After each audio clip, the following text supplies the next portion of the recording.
안녕하십니까? 이번 영상은 E.F. 슈마허의 작은 것이 아름답다 일부입니다. 책 부제는 인간 중심의 경제를 위하여로 되어 있습니다. 작은 것이 아름답다 우리말 번역은 2002년에 나왔는데요. 최근 2022년에 개정판이 나왔습니다. 슈마허의 책은 원래 1973년에 Small is Beautiful이라는 제목으로 출간되었습니다. 부제는 A Study of Economics as if People Mattered입니다. 우리말로는 인간 중심의 경제를 위하여로 번역되어 있습니다. 책 내용으로 들어가기 전 앞부분에서는 부분적으로 22년판을 참고했고요. 책 내용은 2002년판을 사용했습니다. 다음 설명은 책 앞 내지에서 가져온 것입니다. 슈마허 이렇게 생겼죠. 1973년 사진입니다. 책 내지에 슈마허에 대한 소개 내용입니다. 좀 더 자세하게 설명된 것이 있어서 이것은 그냥 넘어가겠습니다. 한번 살펴보시기 바랍니다.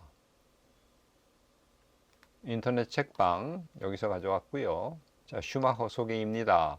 그는 1911년 독일 본에서 태어났습니다. 영국 옥스퍼드 대학에서 경제학을 공부하고 22살 나이에 미국 콜롬비아 대학의 교수가 되었습니다. 하지만 미래가 보장된 이 직을 버리고 독일로 귀국했다가 1934년 나치의 박해를 피해 영국으로 피신했습니다. 적국 국민이라는 이유로 수감되기까지 했습니다. 하지만 그의 탁월함을 알아본 영국 정부는 그를 발탁해서 복지 정책 분야에서 일하도록 합니다. 그가 제안한 세계 평화를 위한 금융제도는 케인즈 플랜에도 반영되었습니다. 전후 1950년부터 20년간 영국 국립석탄위원회의 자문을 맡으며 재생 불가능한 자원에 기반한 서구 문명의 종언을 이미 예고했습니다. 1955년에는 경제자문관 자격으로 버마를 방문하여 불교경제학이라는 새로운 경제 철학을 제시했습니다. 인도에서의 처참한 빈곤을 목격하면서 지역 규모에 알맞고 사용하기가 쉽고 생태적인 중간기술이라는 개념을 창조했습니다. 이것은 기계 중심에서 인간 중심으로 나아가게 하는 실질적인 대안으로 널리 받아들여졌습니다. 1965년에는 중간기술 개발 그룹을 발족해서 전 세계에 중간기술을 보급하고 제3세계를 돌면서 자급경제를 지원했습니다. 작은 것이 아름답다가 슈마허의 첫 저서인데 1973년에 나왔고요. 이 작은 것이 아름답다는 단 한 문장은 한 시대의 상징이 되어 널리 퍼져나갔습니다. 그는 실제 기업도 운영했는데요. 현장 경험이 없이 이론화된 학문, 특별히 그런 경제학에 불만을 느낀 그는 다방면에서 다채로운 경력을 가지고 활동했습니다. 여러 자문관, 협회의 의장, 이사직을 맡았고요. 중간기술 개발 집단, 이곳 의장으로도 활동했습니다. 그의 농촌 개발에 대한 권고안은 수많은 개발도상국 정부로부터 주목을 받았고 1974년에는 대영 제국 지도자 훈장을 받았습니다. 현대 환경운동사에서 최초의 통합적 전체주의적 사상가로 평가받는 슈마허는 매우 다양한 관심사를 하나의 큰 틀로 버무릴 줄 아는 위대한 사상가였습니다. 작은 것이 아름답다는 책 외에도 혼돈으로부터의 도피, 좋은 직업, 경제 성장의 근원 등 많은 책을 썼고요. 말년에는 인류 미래를 위한 나무의 잠재력을 연구했습니다. 1977년 강연 순회 도중 스위스에서 사망했습니다. 작은 것이 아름답다 1판 책 뒷면에 나온 간단한 책에 대한 평가입니다. 반스는 이 책을 읽기 전 슈마허라는 이름을 들어본 적이 없는데 책을 읽고 난 지금은 그를 노벨 경제학상 후보로 추천하고 싶다고 추천글을 썼습니다. 리버레이션은 이 책이 놀라운 선언이라며 이는 가상의 인간 문제에 비춰본 경제학이 인간답도록 살게 하는 상식의 바탕이 된다는 사실을 우리에게 시사한다고 극찬했습니다. 워드는 슈마허는 인간사고의 방향을 바꾼 극소수의 창조적 인물 중 하나라고 칭송했습니다. 작은 것이 아름답다를 몇 문장으로 이렇게 정리했습니다. 이 내용은 2부에서 소개해 드리겠습니다. 또 작은 것이 아름답다를 주류 경제학과 테크놀로지에 대한 비판과 도전이며 자극적이고 논쟁적인 세계 경제 연구의 혁명적 저작이라고 이렇게 요약하기도 했습니다. 책 서평 법정 스님은 작은 것이 아름답다. 그러니 큰 것은 추해지기 알맞다. 이렇게 썼고요. 융합 연구자 정의진은 이 책은 자본주의에 관한 근본적인 비판이며 동시에 가장 구체적인 대안이라고 평가했습니다. 조효재 교수는 반세기 전에 나온 이 책은 기후, 생태 위기를 내다본 예언서라 해도 과언이 아니다. 이렇게 극찬했습니다. 방금 소개한 내용은 좀 더 길게 이 책에 대해서 평가한 내용에서 핵심을 뽑은 것이죠. 법정 스님, 정의진 연구가 조효재 교수의 각각의 발언들입니다. 세계 언론사들은 작은 것이 아름답다에 대해서 한 권의 생태적 바이블, 거대함이 인간에게 초래하는 비용에 관한 많은 사람들의 생각을 바꾼 책, 20세기를 만든 책, 백선, 관습적인 경제 지식에 대한 전면적인 도전, 2차 세계대전 이후 출간된 가장 영향력 있는 책 100권 중 하나, 이런 식으로 평가했습니다. 한 인터넷 책방에서 작은 것이 아름답다 소개한 내용을 가져왔습니다. 이 책은 환경운동사 최초의 총체적 사상가로 평가받는 E.F. 슈마허의 역작이다. 1973년 첫 출간된 이 책은 성장주의에 사로잡힌 현대인에게 큰 충격을 주어 단숨에 시대의 문제작이 되었다. 모두가 자본주의 문명의 화려한 경관과 물질적 풍요를 동경할 때 그의 반기를 들고 작고 소박한 것의 가치를 역설했기 때문이다. 핵심은 거대주의와 물질주의 비판이다. 현대인에게 거대주의와 물질주의는 추구해야 할 이상일 뿐만 아니라 모두가 내면화한 가치다. 현대인은 거대주의와 물질주의에 맞추어 자신의 행동과 사유를 조율했고 하루빨리 이들이 약속하는 장밋빛 미래를 달성하고자 노력했다. 그러나 우리가 거대주의와 물질주의 이상에 가까워질수록 미처 예상하지 못한 문제들이 쏟아지기 시작했다. 부자와 빈자, 도시와 농촌, 교육받은 자와 그렇지 못한 자의 격차가 되돌릴 수 없을 정도로 벌어졌고 여기에 좌절, 소외, 절망, 범죄, 현실 도피, 정신적 죽음 등의 심각한 문제가 생겼다. 요컨대 현대인은 완전히 뿌리 뽑힌 존재가 되었다는 것이 슈마허의 진단이다. 이제 우리에게 시급한 건 속도와 크기가 아닌 방향성이다. 산업의 이상이 생명을 배제한 것이 되어버린 시대에 인간이 중심인 경제의 가능성을 상상한 슈마허의 사유는 여전히 빛난다. 거대주의와 물질주의가 횡행하는 한 인류는 슈마허의 통찰을 계속 필요로 할 것이다. 이런 식으로 책을 소개하고 있습니다. 책 내지에서 가져온 내용입니다. 사막지대의 책력이라는 책을 쓴 레오폴드는 다음과 같이 말했습니다. 현재 우리의 문제는 대체로 태도, 도구와 관련이 있다. 우리는 아람브라 궁전을 굴착기를 이용해서 개보수하고 있으며 야드법의 자부심을 느낀다.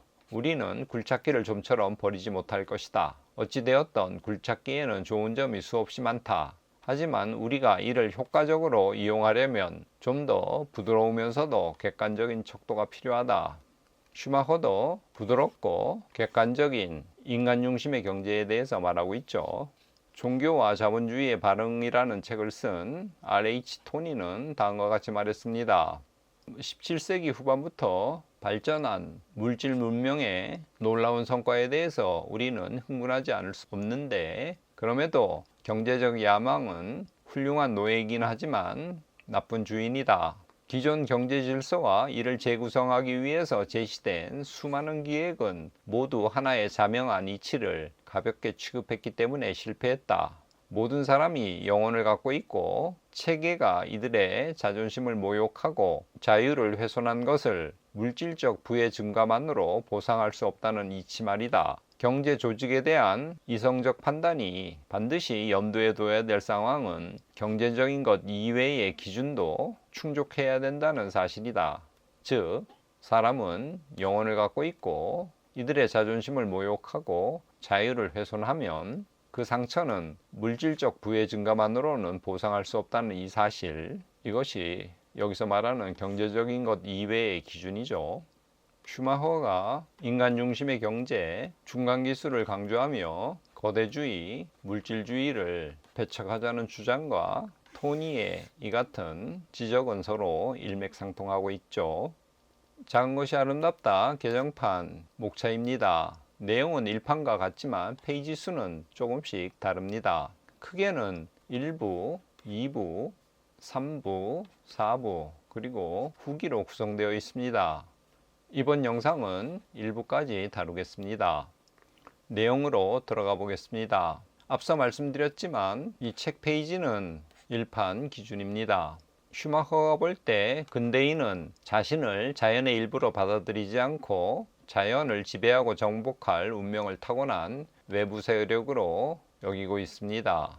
자연과 싸움에서 승리한다 하더라도 결국은 인간은 패자가 될 수밖에 없다고 슈마허는 지적하고 있습니다. 많은 사람들이 인간의 힘이 무한하다는 환상을 품고 있는데 소수파는 그렇지 않다는 것을 깨닫고 있습니다. 슈마허가 지적하는 문제는 무엇보다도 과학기술의 경이로운 성과에 힘입어 무한한 힘에 대한 환상이 생겨났고 동시에 생산의 문제가 해결되었다는 환상을 인류가 품게 되었다는 것입니다. 그런데 생산 문제가 해결되었다는 환상은 소득과 자본의 구분을 실패한 데서 나온 것이라고 슈마허는 지적하고 있습니다. 자본을 기초로 해서 이익이 즉 소득이 발생하는데 경제활동의 근간이 되는 자본까지도 소득으로 생각하는 잘못을 현 경제 시스템은 저지르고 있다는 거죠. 자본에는 여러 종류들이 있습니다. 과학기술 지식의 축적, 사회 간접 시설, 정교한 자본 설비 등 이런 것들이 자본이죠. 그렇지만 이것은 우리가 이용하는 총 자본의 일부에 불과합니다. 슈마허는 자연에 의해 제공되는 자본이 훨씬 더 크다고 지적하고 있습니다. 그런데 현 인류는 그것을 자본으로 인정하지 않고 소득으로 인정하고 있다는 거죠. 현 경제 시스템은 대체 불가능한 자본에 의존하고 있습니다. 그런데 이것을 소득으로 취급한다는 거죠. 슈마허는 대체 불가능한 자본의 대표적인 것으로 화석연료, 자연의 허용한도, 인간의 본질, 세 가지를 꼽고 있습니다. 현 경제 시스템은 부를 추구함으로써 삶의 충만함을 찾으려 하죠. 그렇지만 이런 태도는 잘못되었다는 것입니다. 왜냐하면 이 세계는 유한하기 때문에 그렇습니다. 케인즈도 이에 대해서 비판한 바 있습니다. 경제적 진보는 종교와 전통적 지혜가 언제나 거부하도록 가르치는 인간의 강한 이기심, 이것을 이용하는 경우에만 비로소 실현될 수 있죠. 그렇기 때문에 현재 이 자본주의 시스템은 문제가 많은 것입니다. 발전과 이기심이 같이 가고 있죠.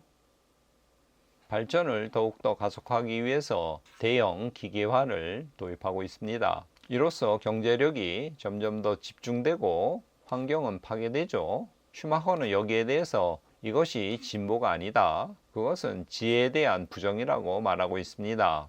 환경을 오염시키거나 사회 구조와 인간 자체의 질을 떨어뜨리는 과학적, 기술적 해결책은 아무리 훌륭하게 고안된 것이고 매력적으로 보이는 것이라도 어떤 혜택도 없다고 단언합니다. 나중에 다시 언급하겠지만 슈마허는 전통적 지혜를 계속 강조하고 있습니다. 그것은 유기적인 것, 부드러운 것, 비폭력적인 것, 우아하고 아름다운 것입니다. 현 인류는 이러한 과거 지혜를 기반으로 새로운 미래로 나아가야 한다고 저자는 목소리를 높이고 있습니다.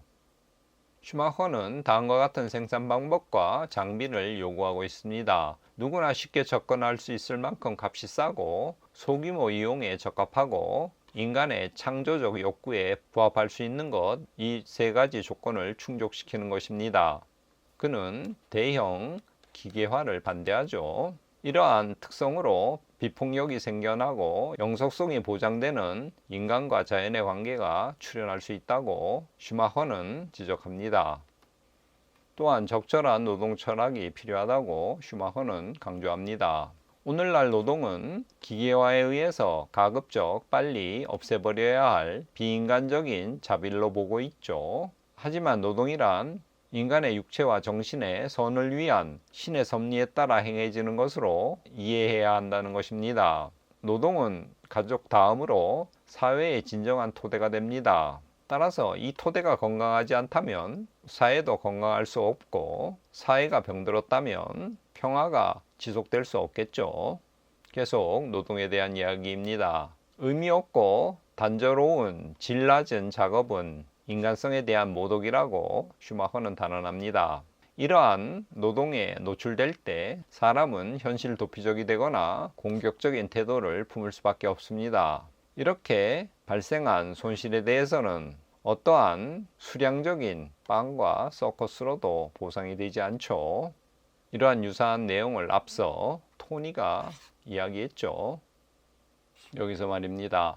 인간은 영혼을 갖고 있고 시스템이 인간의 자존심을 모욕하고 자유를 훼손하면 물질적 부의 증가만으로 그 상처가 보상되지 않는다고 설명한 바 있습니다.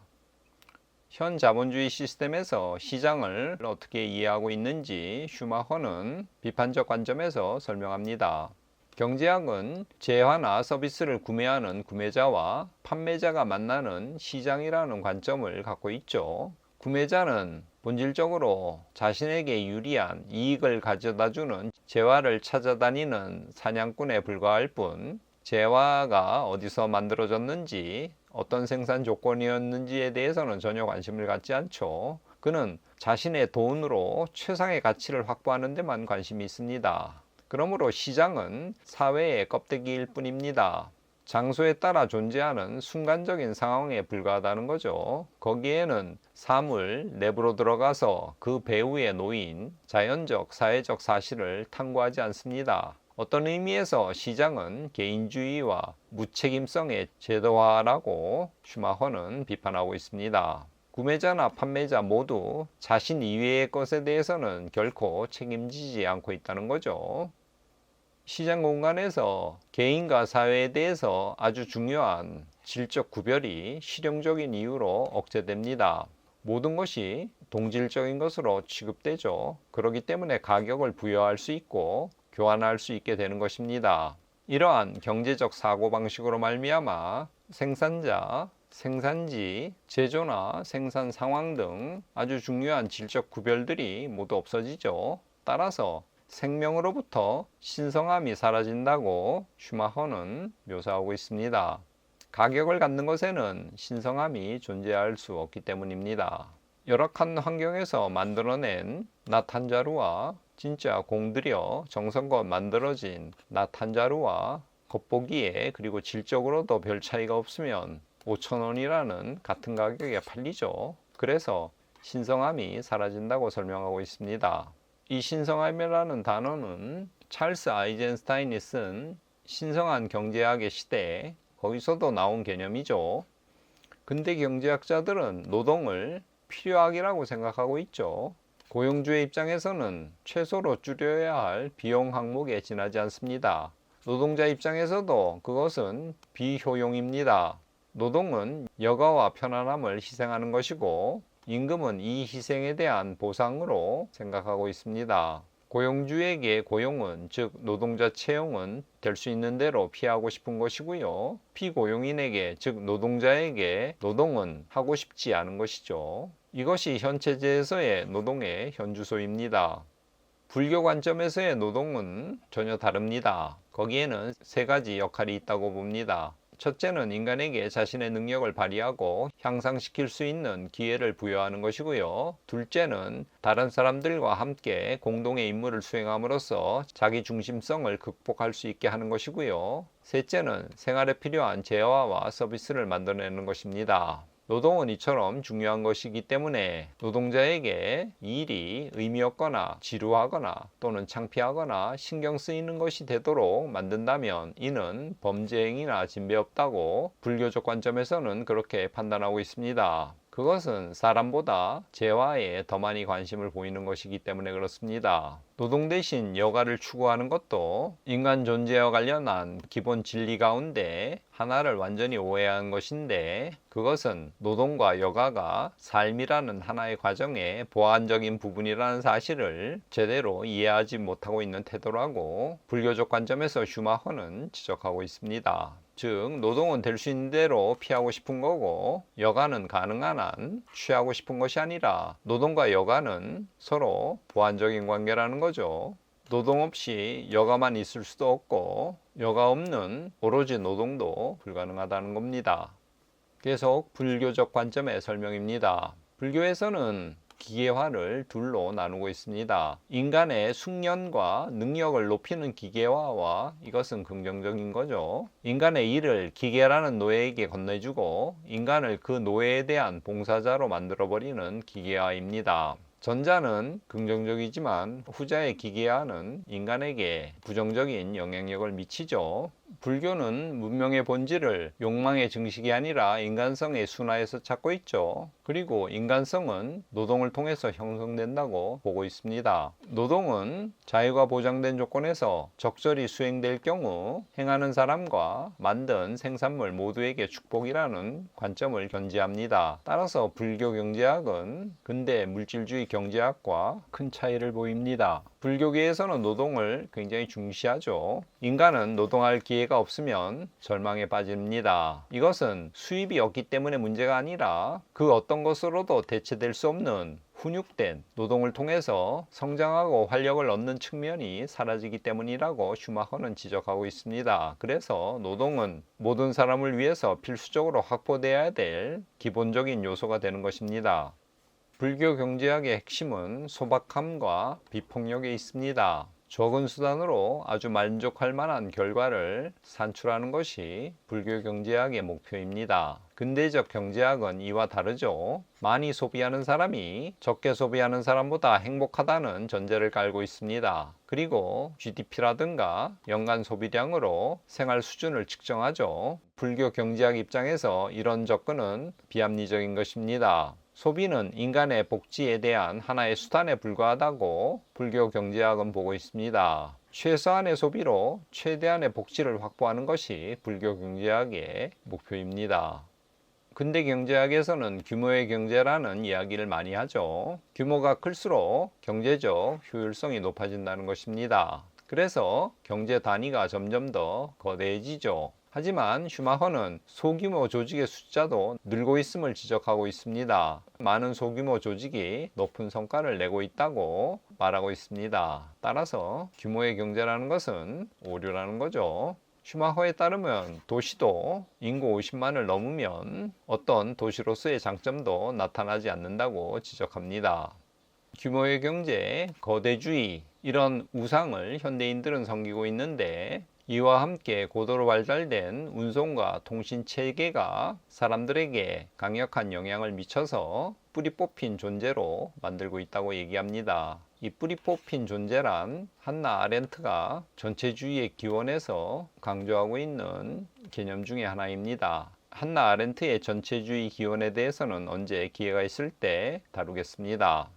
거대주의와 관련해서 미국의 3개의 메갈로폴리스 지역을 소개하고 있습니다. 한 곳은 보스턴에서 워싱턴까지고요. 다른 한 곳은 시카고와 그 부근 지역, 마지막 한 곳은 샌프란시스코에서 샌디에고에 이르는 서해안 지역입니다. 이 3곳에 인구가 집중적으로 살고 있고 나머지 지역은 거의 버려진 농촌 소도시가 되어서 거대한 트랙터와 콤바인이 대량의 화학물질을 뿌리며 경작하는 토지로 남아있다고 설명하고 있습니다. 계속 메갈로폴리스에 대한 이야기입니다. 이곳에는 사람들이 점점 더 많이 증가하죠. 그래서 더욱더 다루기 힘들어지는 낙오자 문제, 다시 말해 뿌리가 뽑혀 사회 어느 곳에서도 제자리를 찾을 수 없는 사람들을 양성하고 있습니다. 이로써 범죄, 소외, 스트레스, 가족 해체 같은 많은 문제들이 발생하고 있습니다. 메갈로폴리스나 도시에서는 대량 이주로 인한 대량 실업 문제가 발생하며 농촌에서는 인력이 빠져나감으로써 활력이 사라지죠. 따라서 그 사회, 그 나라는 내부 응집력도 없고 극도의 정치적 불안정성에 시달리는 이중사회가 된다고 슈마허는 지적하고 있습니다. 뿌리가 뽑힌 사회에서는 불균형의 법칙이 균형의 법칙보다 훨씬 강하다고 슈마허는 지적합니다. 성공한 도시는 또는 메갈로폴리스는 그렇지 못한 시골, 지방으로부터 활력을 뺏어가죠. 강자를 막는 특별한 보호막이 없는 한 약자는 성공할 가능성이 점점 줄어드는 그런 체제로 변해버립니다. 경제학은 이미 부유하고 힘 있는 사람을 좀 더 부유하고 더 많은 힘을 가진 사람으로 만들어주는 정책만 지속하죠. 또 이런 정책만이 가능합니다. 따라서 산업개발이 농촌지역이 아닌 가급적 수도나 대도시에 인접한 곳에서 추진되는 경우가 많은데 그래야만 수지타산이 맞기 때문에 그렇습니다. 오늘날의 경제학이란 가난한 사람들 그리고 실질적으로 개발이 필요한 그 사람들은 외면하는 경향을 보이고 있습니다. 거대주의와 기계화의 경제학은 오늘날의 실질적인 문제를 해결할 수 있는 능력이 없다고 슈마허는 지적하면서 새로운 사고체계가 요구된다고 주장합니다. 그 체계는 물질주의, 거대화, 효율을 추구하는 기계화 등 재화에 대해서 주목하는 것이 아니라 인간에 대한 관심에 기초해야 된다는 것입니다. 즉 대량 생산이 아닌 다수의 대중에 의한 생산으로 요약되는 그런 새로운 사고체제의 전환이 필요하다고 주장하고 있습니다. 계속 인간에 대해서 관심을 가져야 된다고 슈마커는 주장합니다. 민주주의, 자유, 인간의 존엄성, 생활 수준, 자아 실현, 자기 완성 이것은 재화의 문제가 아니라는 거죠. 인간의 문제라는 것입니다. 그런데 인간은 서로를 이해할 수 있는 소집단만에서 자기의 정체성을 유지할 수 있습니다. 그러므로 소규모 단위의 다양성에 대치할 수 있는 그런 분절화된 구조를 생각하고 그런 구조로 나아갈 수 있도록 노력해야 된다는 거죠. 여기까지가 슈마허의 작은 것이 아름답다 일부 근대세계입니다. 다음 영상에서 나머지 부분을 소개하겠습니다. 끝까지 시청해 주셔서 감사합니다.